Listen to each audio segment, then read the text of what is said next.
Today on Larry King Now, Marvel Comics legend Stan Lee on what's to come from his characters on the silver screen. You said at Comic-Con that your cameo in the upcoming X-Men Apocalypse may be your favorite so far. Oh, yes. On his new memoir. They have a graphic novel that Simon & Schuster is doing of my life. They decided to do it in comic form, but it's going to be a hardcover book, a graphic novel. Plus, who's the Marvel actor you've bonded with the most? The Marvel actor? All next on Larry King Now.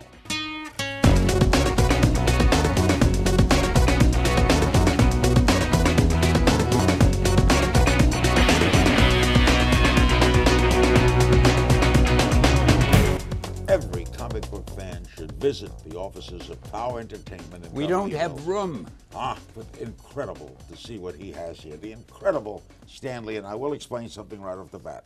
You see behind us the statement, "There is one chance and one chance only." That was from a Spider-Man movie, and that hung over my son Chance's bed from age 2 weeks until he was like 12 years old.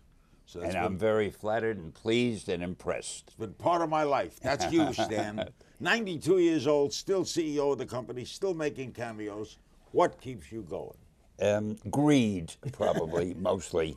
No, it's fun. I like working with guys like you. I like working with people with a sense of humor and people who enjoy what they do. I enjoy what I do, and I don't enjoy interviews. I mean, this will be hell. We're going to set interviewing back a few decades. Why don't you enjoy it? But other than that, Come on, well, you always because in an interview, sometimes I have to listen to your question. I want to be doing all the talking, but you keep interrupting me with questions. Okay, ladies and gentlemen, Stan Lee. No, he will sing, he will dance. I don't want to change your format. You'll get mad at me later. How did you get into comic books? Purely by accident. Tell me. I heard there was a job open at this publishing company, and they published men's magazines and adventure and westerns and detectives, and they also had a little comic book line. I applied for the job, and I found out it was for the comic book division, which was a two-man operation, Jack Kirby and Joe Simon. And I was hired to fill the ink wells. They used ink in those days, and to run down and get them a sandwich and to do proofreading. Was it Marvel Comics then? No, it was, I think, Timely Comics. And I was the best proofreader you ever saw, because I enjoyed those stories. I couldn't wait to read them. And then they let me do some writing, because there was nobody else around. And for some reason that I never knew why, they got fired after a while. And I was the only guy left in the department. So the publisher said to me, "Hey, can you run things until I hire an adult?" I was only about 18. I said, when you're 18, what do you know? I said, "Sure, I can do it." And I think he forgot about the adult, and I stayed there ever since. When did it become Marvel? Oh, in probably 1960-something. I wanted to change the name. I felt that we had started something new kind of superheroes. We had a big fan following, and I think we were called Timely Comics or something silly. Wasn't Captain Marvel yours? No, but I remember Captain Marvel and Superman. I'm leaving this interview. But it was a good. No, they were good. I read them too. Superman was wonderful. In fact, Jerry Siegel, who was one of the creators of Superman, worked for me for a while. All right, now you have Ant-Man. And you have a cameo in that. Are you in all Marvel movies? No, I'm not. I wasn't in the Fantastic Four movie, and I wasn't in one of the X-Men movies. Sometimes they shoot them too far away, and I can't go halfway around the world just to do a cameo, even though I know the public wishes I would. What did you think of Ant-Man? I thought it was wonderful. I just love everything that Marvel has done. They've taken the things that I created, and they're making them look better than ever, and I'm getting the credit for it, and they're doing all the work. It's the greatest situation. Did you like Paul Rudd? Oh, he was great. I like them all. And if I didn't like one, I wouldn't admit it, because it would be bad to do in an interview. But the Ant-Man was funny, too. Oh, yes. The humor is an integral part of so many of these stories. All right. The new Fantastic Four didn't do great and got a couple of bad reviews. How did you take that? Well, it was probably because I didn't have a cameo in it. That's the reason. They didn't discuss the story with me. But I haven't seen it yet, so I really can't comment about it. Why wouldn't you run and see it? Oh, I don't run to see anything. I mean, I walk jaunty, jolly, as Mel Brooks would say, and I just get there eventually. Some people are complaining that they reboot these things too quickly. They make them over again fast. That may be true. I don't know. See, I have a little problem. I don't see that well or hear that well anymore. When I go to the movies to see these things, I see figures moving around on the screen. I can't quite tell what they're doing. I can't understand a word they're saying. So then I go home and I ask my friends, hey, did you see that movie? What do you think of it? And if I ask enough people, I finally find out what it was all about. If you can't see well, and you can't hear well. In fact, I don't read well. I have a bunch of notes here for You the don't interview. need notes. I can't see them. I don't know what they say. Okay. So then why do you stay out? Why do you come to work? Why don't you just watch the dancers? Because I want to prove that a guy who can't see well or hear well can still be productive. Because I still do all my work. I can't see what I'm doing. Do you have any input into the films? Not really. No. Oh, well, Tom Holland is going to be Spider-Man. Mm-hmm. He's 19 years old. Mm-hmm. Do you know him? No. What do you think I probably won't meet him till he's about 20. But, no, I don't have any idea. They're always getting new actors to play these roles, and that's fine.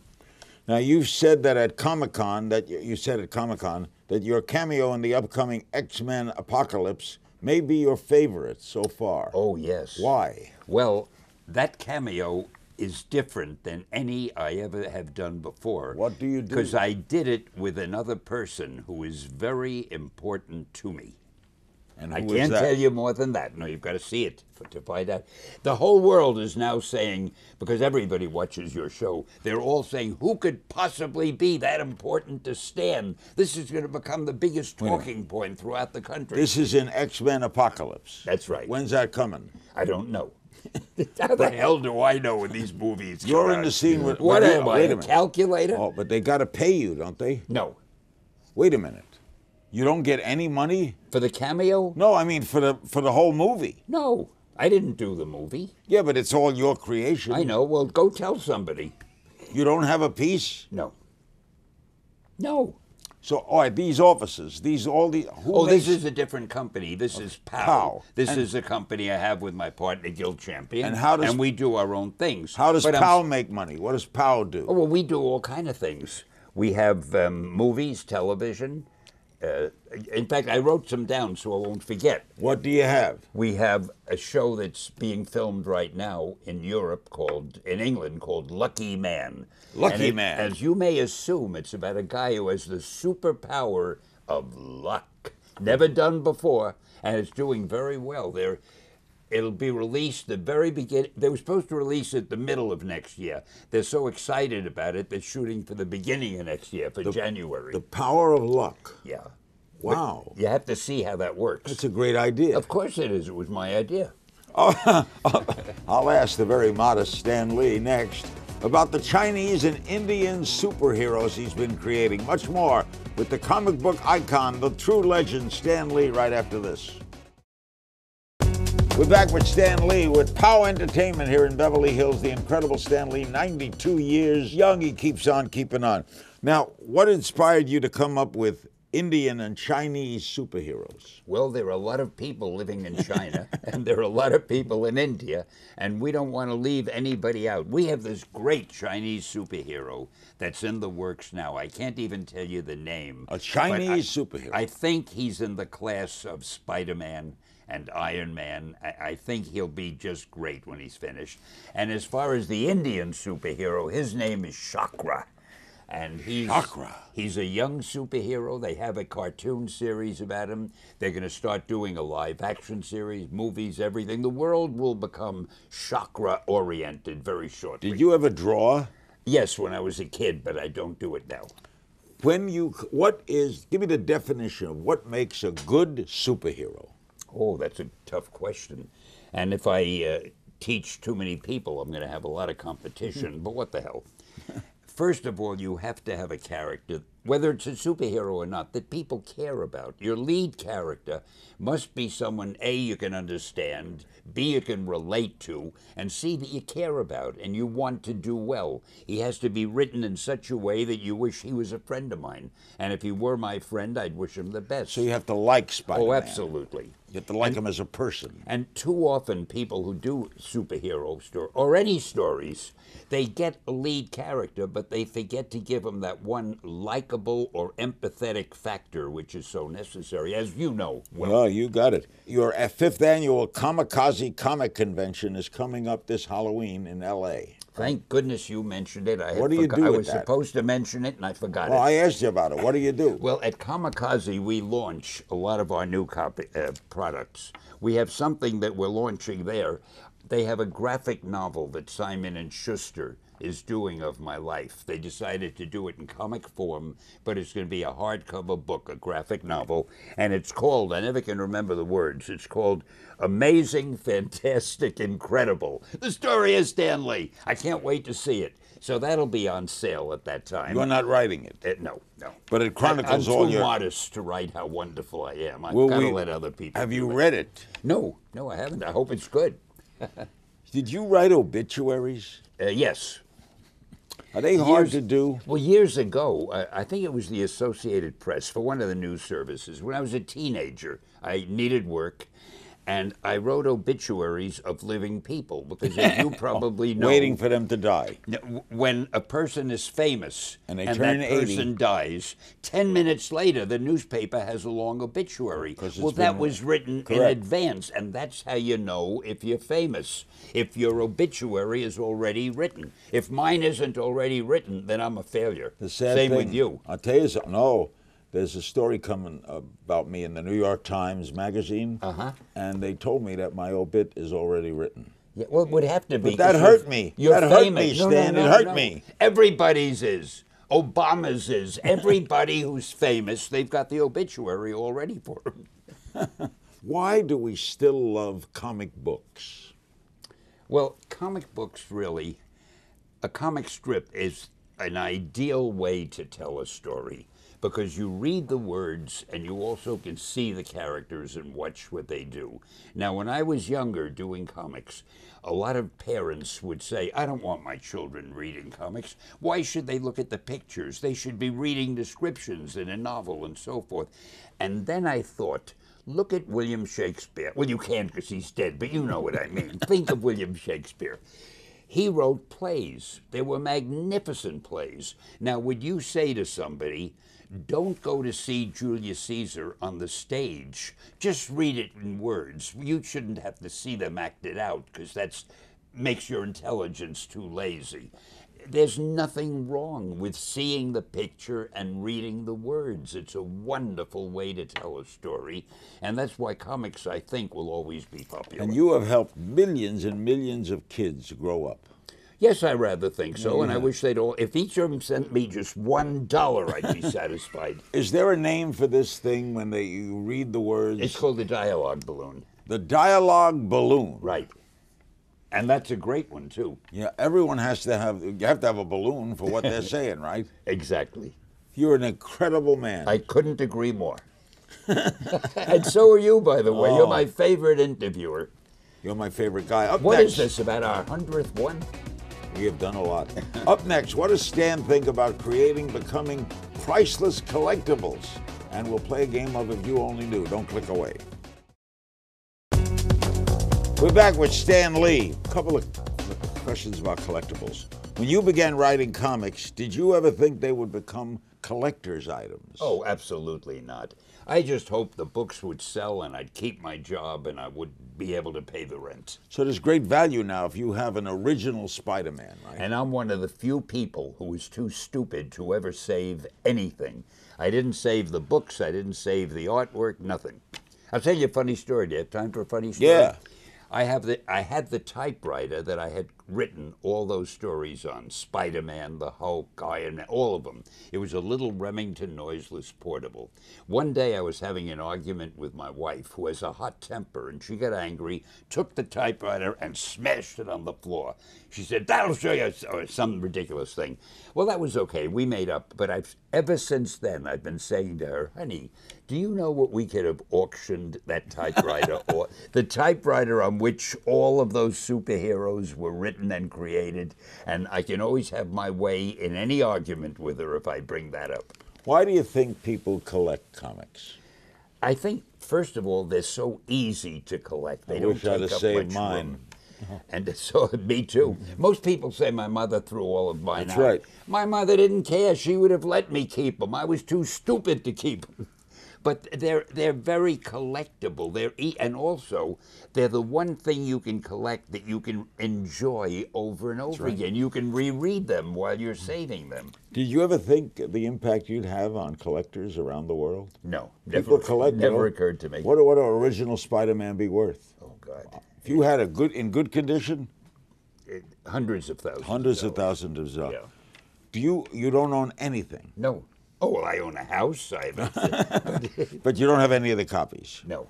All right, I'm going to play a little game with you. Uh-oh. If you only knew, just some quick questions. If you could travel back in time, Stan, where would you like to go? I think I'd like to go back to where I started writing these things so I'd remember to save them. Of your recent films, Iron Man, Thor, Captain America, do you have a favorite? No, I really feel about them the way a parent feels about his children. I love each one for a different reason, but I love them all.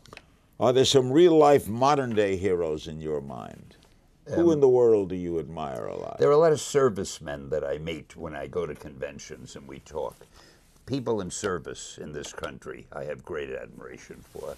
I have great admiration for people who do anything well. I don't care whether it's writing or drawing a comic book or making neckties or athletics or anybody who does something well, I admire. Any downside to fame? Well, sometimes it's a little difficult. People walk over to you and say, "Can I take your picture and do this and that," when you're eating or you want to be left alone. It's a funny thing. It used to be years ago people would ask for your autograph. Now everybody has a camera in his phone, so it's always, "Would you mind taking a picture?" And when you do that, other people notice and they whip out their phone and come running. Well, you know, it must happen to you. I want to ask you. You have trouble seeing, you have trouble hearing, but you look great. Oh, I have no trouble looking great. Looking great is easy. Have you had work done? No. No. You look amazing. Well, thank you. You got great genes. Thank you. I can hear and I can see. I just don't hear that well. And don't I see that. need big print to read it. What's a historical event you most vividly remember? Oh, I'm sure the time 9/11. Yeah. I was actually watching television when it happened, and I saw it happen. It was horrible, horrible. A female character you've created that you'd have a crush on if she was real? All of them, every single. I modeled all of them after my wife, every one of them. One thing you'd change about the world? What would I change? I'd make people not hate each other because of their religion, because of their nationality, because of any stupid reason. If we could abolish hatred, we live on this gorgeous planet. There's a character I wrote called the Silver Surfer, and I always had him making those kind of remarks, philosophical things about, he was from another world, and he said, "Why don't we realize we're on a planet that gives us everything, food, beautiful weather, sun, everything. Why don't we enjoy it? Why do we spend time fighting and hating each other?" I loved writing the Silver Surfer. You are basically a child at heart, aren't you? I guess. Yeah. Who's the Marvel actor you've bonded with the most? The Marvel actor? Chris, the fellow who plays Captain America. Oh, and he was the Human Torch. And he was? And then they made him Captain America. And he's the greatest guy. But I love them all. Boy, I love the Human Torch. I remember the Torch. I was a kid. I didn't even create him. A fellow named Carl Burgos did. Before I went to work for Marvel, they had a Human Torch has been around and a long time. Submariner, and the two were always fighting each other. Submariner was one of my favorites. There you go. What's the best thing about Hollywood? Probably the fact that my wife and I live here. What's the worst thing about Hollywood? The fact that we weren't born here. What's your favorite all-time DC comic book character? They had a guy whose name I forget. He was a bad guy. A bad guy? Yeah, he was a villain, and he was but he was, recently, they had him a few years ago. Since I can't remember his name, let's forget it. My all-time favorite DC character, did you say? Yeah. Probably Superman. Because it seems obvious now, but when Siegel and Schuster created Superman, there had never been anything like that. A person who had all those powers and could do all those things. Came from another planet. And it was so imaginative. The only thing they had to eventually create Krypton, because they realized you wouldn't worry about the hero if nothing could hurt him. And you always have to worry about your hero. But when Clark Kent took off his glasses, he became Superman. Why didn't they recognize him when he was Clark Kent? I have joked about that at conventions so often. It never made sense to me. I say, hello, my name is Stan Lee. Ooh, where did Stan go? Who's this fella now? That's crazy. crazy. I know, it's ridiculous. And now that there are no phone booths, where does Clark Kent change? I couldn't tell you because I haven't read any Superman stories in years. But I'll tell you one thing you may not have thought of. You know one of the greatest things about Spider-Man's outfit, his costume? What? He is completely covered. So any kid could imagine he's Spider-Man because no color of the skin shows.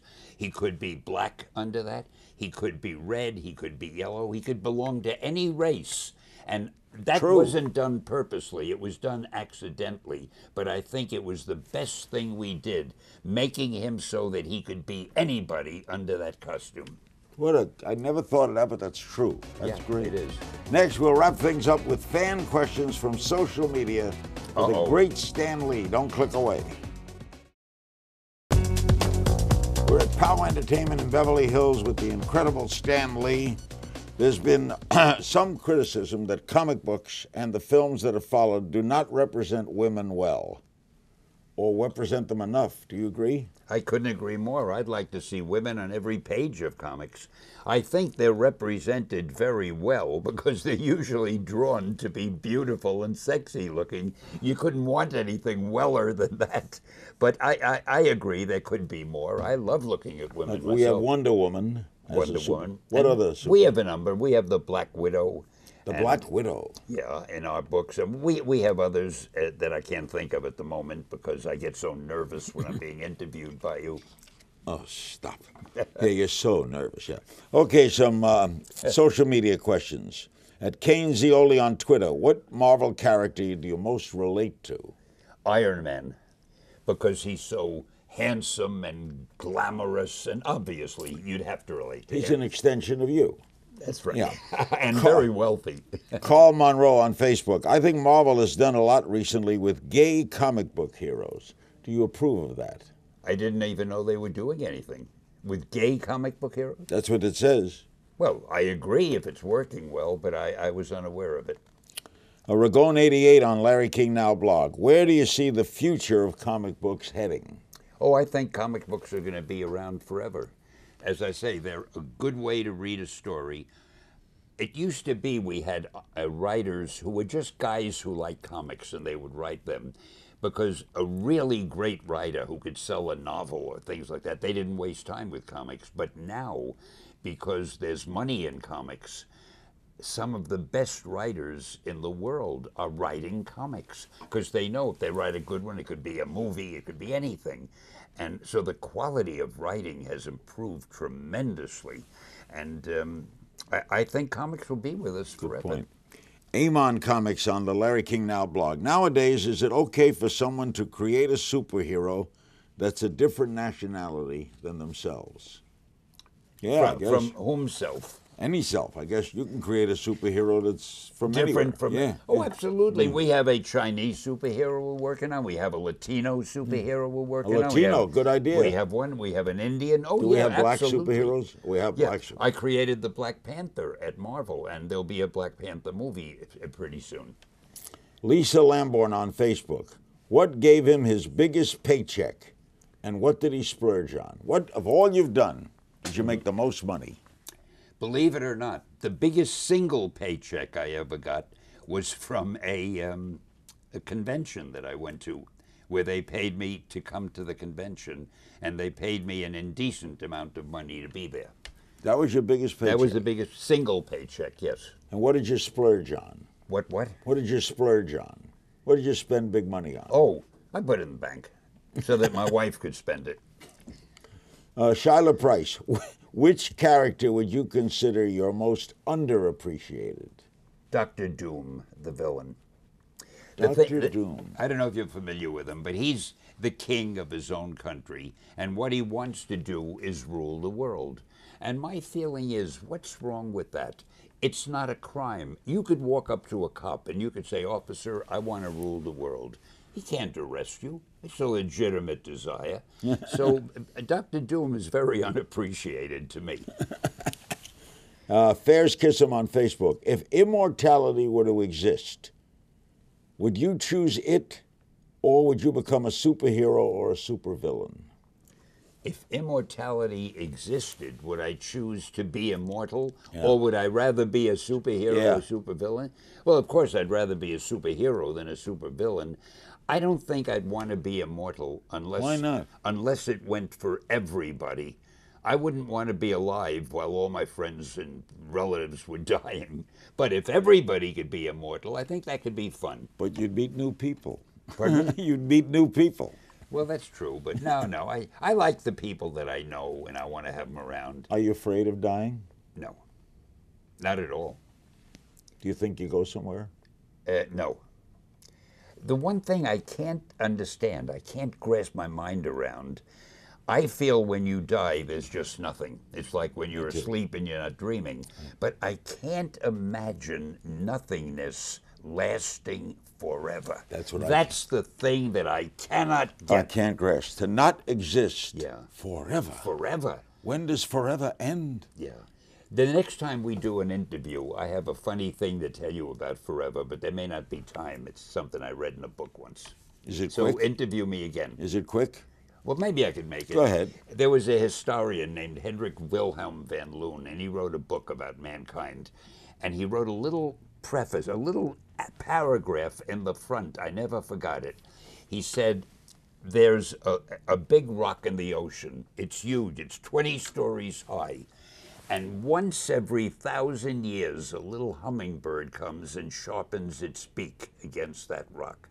When the hummingbird will have worn away the whole rock, 1 second of eternity will have passed. I never forgot that. I read that when I was about 12 years old. It stayed with me all the time. You're the best, Stan. Hey, great seeing you, Larry. I want to thank my guest, Stan Lee. His marvelous memoir, Amazing, Fantastic, Incredible, comes out in November, and you can find me on Twitter at King's Things. What a time we've had. I'll see you next time.